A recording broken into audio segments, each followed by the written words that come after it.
Welcome to A New Earth, Awakening to Your Life's Purpose, a worldwide web event.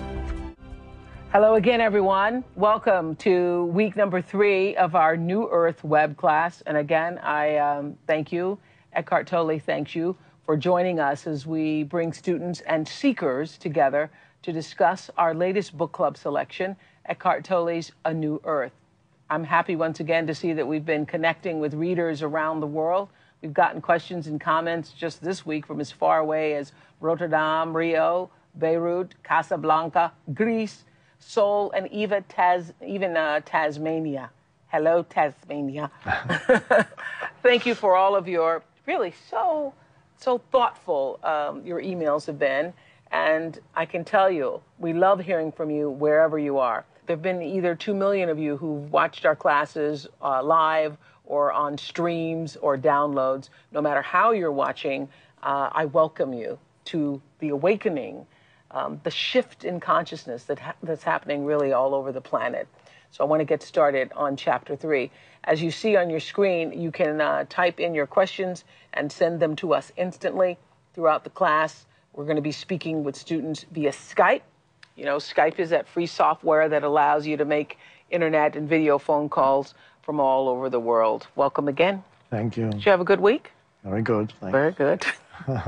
So if we were to summarize, last week we were talking about how the current state of humanity is that we are humans here living on the planet Earth, have an ego, and learning to manage that ego is what this book is all about. Yes, and going beyond ego at the same time means going beyond what the Buddha described as the normal human condition, which is one of suffering. Because ultimately the ego, sooner or later, and usually sooner, always produces some form of suffering. So it's really transcending the ego, going beyond the ego at the same time means going beyond this unconscious urge to generate more and more suffering, both in people's personal lives as well as collectively. Well, we did something last week that was unprecedented. You said it's never been done before on television, where you just sit there in silence. And I thought a lot of people responded to the sense of connection from that. So you want to do that again? Yes. Let's do that again. Yes, yes. Okay. So you're going to lead us in silence. Okay, I'll just maybe 1 or 2 little hints about what to do with your mind when you go into silence, because not speaking isn't complete silence yet, because usually, even though you're not speaking, the mind is still active and producing noise. So how to stop the mind from producing noise, or how to reduce the amount of noise that the mind produces, is quite easy. You take your attention away from the mind, from thinking, and we did that already last week, and simply become aware that you are breathing. The air flows in and out, and you feel yourself breathing. Air flows in and out of the body.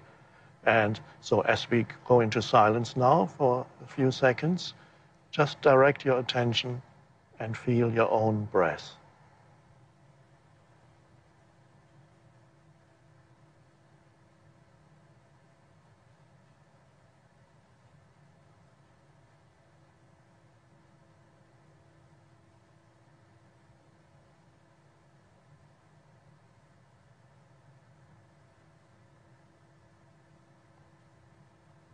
Was nice. Yes.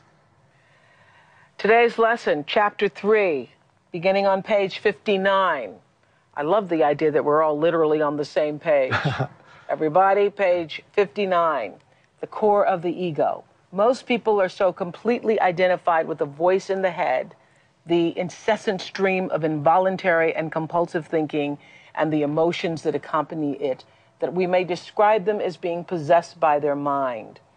My question to you, if we are not that constant stream of thinking, then who are we? Now, that question usually would be answered by the mind by giving some kind of concept of who we are. Now, yes, I am female, this, that, I'm African American, yes. I work on TV, yes. My mother was, my mother is, yes. I live at, That's my job right. is. Yes. Yes. That's how most people, if you say, who are you? Yes. But beyond that, because concepts refer to who we are temporarily in the world of form. You're a mother, you're a father, you have a certain profession, belong to a certain race, you're a man or a woman, nationality, all these things. Now, when you ask, who are we beyond that, there is no conceptual answer to that. No conceptual answer would be absolutely correct. We can give little hints. We can say, we are the formless consciousness behind all that. We are that which cannot be defined through concepts or words. So knowing who you are does not mean that suddenly you have some new idea in your head and say, oh, now let me tell you who I am. I've discovered who I am. You get closer to knowing who you are if you come to a stage where you have that feeling, and I mention it in the book somewhere, when people tell me, I don't know who I am anymore, because they have realized who they are not. They are ultimately not their profession. They are not whatever function they fulfill. They are not their nationality. So they're beginning to realize that's not really who I am. But then they enter the unknown and say, well, if I'm not that, now I'm no longer sure who I am. And I always congratulate people when they say, I'm not sure who I am anymore. And I say, well, that usually connotes confusion. Confusion, if you still want to know who you are. But if you can become comfortable with not knowing who you are, with not defining yourself to yourself or to others, mainly to yourself, because the ego is constantly a self-definition. To remind yourself who you are, you remember your story of your past and so on. You have opinions about yourself, and so this is the self-definition. But don't we obviously need the ego, Eckhart? Don't we obviously need it? Otherwise, why would we have it? Why wouldn't we have evolved past it? We're doing that now. So it's been a stage in the evolution of consciousness, a necessary stage in the evolution of consciousness. For survival? Yes. Yes. Because? The ego arose because we started to think. So the ability in humans, suddenly humans developed the ability to differentiate and to think. To me, the beginning of the Old Testament really describes the beginning of the ability to think, because what it says in the Old Testament is they ate of the fruit of the knowledge of good and evil, the ability to say this is good, this is bad, to differentiate, starting to think. So the ability to think arose in our species, which was a wonderful thing on the one hand, but over many, many millennia, hundreds of thousands of years, more and more our original sense of connectedness with life and with being, which the natural world still has, animals still have that. They live in a state of natural some cultures connected. did. Some of ancient Native cultures, Americans, that's right. Yes. They still have that, a sense of being rooted, being comfortable in your own skin, being rooted deeply within, and feel that sense of oneness with the totality of life, oneness with life itself. And so humanity had that once, and as you say, some ancient cultures, perhaps there's still remnants of ancient cultures, and they still have that.